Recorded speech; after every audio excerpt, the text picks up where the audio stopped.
I wanted to bring that up because you hear that, okay? That's an objection that people have, all right? Mm-hmm. And I want to address that is that, let me ask you this.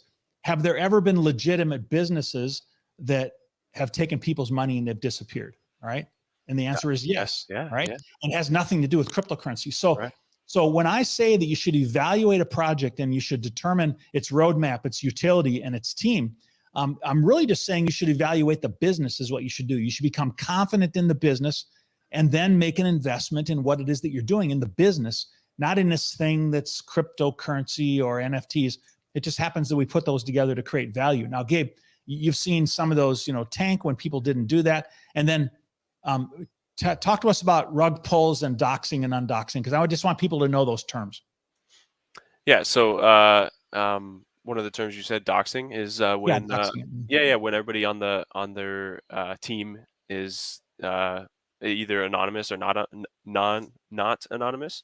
Hey, wait! You're anonymous tonight. Today I am anonymous, but okay, all right. Okay. The anonymity. I can't speak right now. I'm sorry. Yeah. But so if the team is doxed, then that means they're usually their names and their faces are out there. Okay, and so if they're anonymous, they haven't been doxed, and that is a very important thing especially in crypto,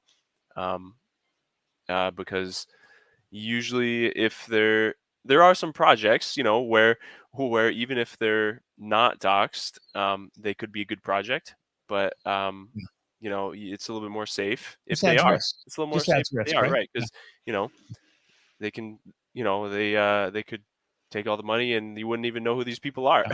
So there's a term out there that if you ever see it, DYOR.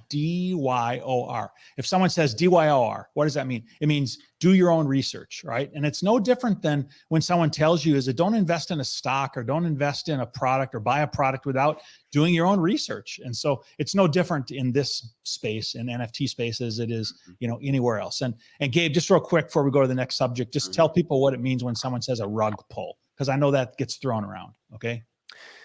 Yeah, so it's rough. I don't like talking about it. So rug pull is just when we say a project, an NFT or cryptocurrency is launched, and pretty much the creators they take all the money and they run. So it's a tough situation. But they pull the rug out from under your feet, right? Yeah. Okay. Yeah. All right. So that's why it's important to do your own research and understand, really who the team is and the roadmap and the utility and understand the business that you're getting involved in.